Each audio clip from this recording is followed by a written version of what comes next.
नमस्कार, मी Jogdand Sanjay, news लोकमन portal चॅनलचा संपादक। गेली अनेक दिवसापासून मी सामाजिक क्षेत्रात काम करतोय। वृत्तपत्राच्या माध्यमातून असेल, चॅनलच्या माध्यमातून असेल, सामाजिक क्षेत्रात बऱ्यापैकी माझं योगदान आहे। मग कोरोनाचा काळ असेल किंवा इतर सामाजिक क्षेत्रामध्ये मी सतत कार्यरत असतो। याच अनुषंगाने माझ्या न्यूज लोकमन या चॅनलचा पोर्टलचा वर्धापन दिन आहे।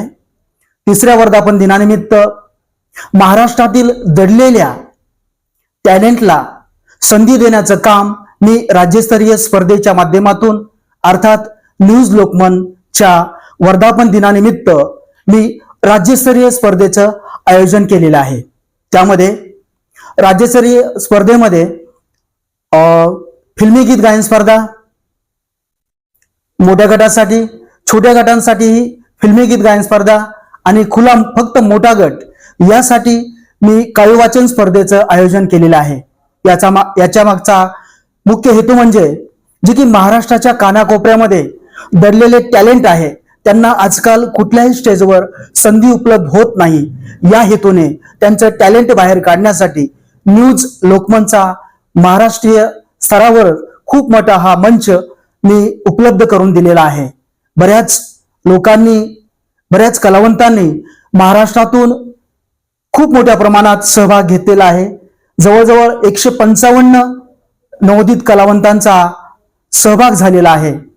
अंबेजोगाईकरांबरोबरच अख्ख्या महाराष्ट्राला अंबेजोगाईतून खूप मोठं टॅलेंट महाराष्ट्रातील कानाकोपऱ्यातील आलेल्या कलावंतांच्या माध्यमातून ऐकवास मिळणार आहे।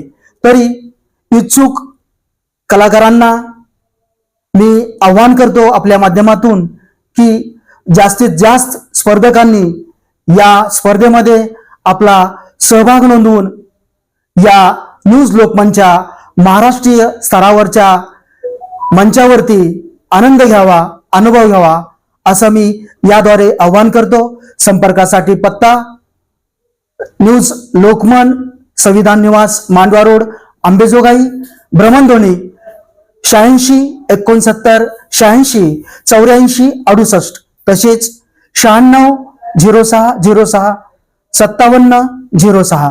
धन्यवाद। या स्पर्धा अंबेजोगाईतील सुप्रसिद्ध आद्यकवी मुकुंदराज स्वामी सभागृहामध्ये आपण 7 आणि 8 तारखेला सप्टेंबरला घेणार होतो, म्हणजे शनिवार आणि रविवार। पण आपण हा कार्यक्रम वन डे घेत आहोत, म्हणजे आद्यकवी मुकुंदराज स्वामी सभागृहामध्ये सकाळी 10:30 वाजता काव्य वाचन स्पर्धा, छोट्यांची फिल्मी गीत गायन स्पर्धा आणि मोठ्यांची सुद्धा त्याच सभागृहामध्ये आपण आयोजन केलेलं आहे। यामध्ये थोडा बदल केलेला आहे, म्हणजे जी 7 तारखेला छोट्यांची स्पर्धा होती ती 8 तारखेला सर्व स्पर्धा, काव्य वाचन असतील, फिल्मी गीत गायन असेल, बक्षीस वितरण असेल, उशीर झाला तरी चालेल, पण आपण रविवारी 8 सप्टेंबर रोजी सकाळी 10:30 वाजता आद्यकवी मुकुंदराज स्वामी सभागृहामध्ये ही स्पर्धा चालू होणार आहे। कंप्लीट 10:30 वाजता याचं मान्यवरांच्या हस्ते उद्घाटन होणार आहे।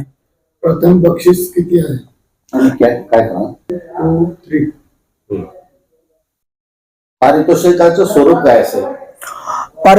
पारितोषिकाचं स्वरूप म्हटलं तर मोठ्या गटामध्ये फिल्मी गीत गायन स्पर्धेसाठी आपण राज्यस्तरीय स्पर्धा ठेवली।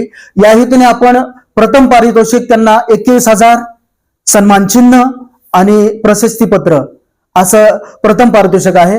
दुसरं पारितोषिक असेल 11,000 रुपये, सन्मान चिन्ह आणि सन्मानपत्र, आणि तिसरं पारितोषिक असेल 5,000 रुपये असा मोठ्या गटासाठी आहे। आणि काव्य वाचन स्पर्धेसाठी आपण प्रथम पारितोषिक फक्त मोठा गट आपण त्यात बदल केलेला आहे। 5,000 रुपये प्रथम पारितोषिक, दुसरं पारितोषिक 3,000 रुपये आणि तिसरं पारितोषिक 2,000 रुपये। आणि छोट्यांसाठी फिल्मी गीत गायन स्पर्धेसाठी प्रथम पारितोषिक 5,000 रुपये, द्वितीय पारितोषिक 3,000 रुपये आणि तृतीय पारितोषिक 2,000 रुपये। आणि प्रत्येक स्पर्धेच्या पाठीमागे आपण सर्व स्पर्धकांसाठी उत्तेजनार्थ पारितोषिक हे आवर्जून ठेवलेले आहेत।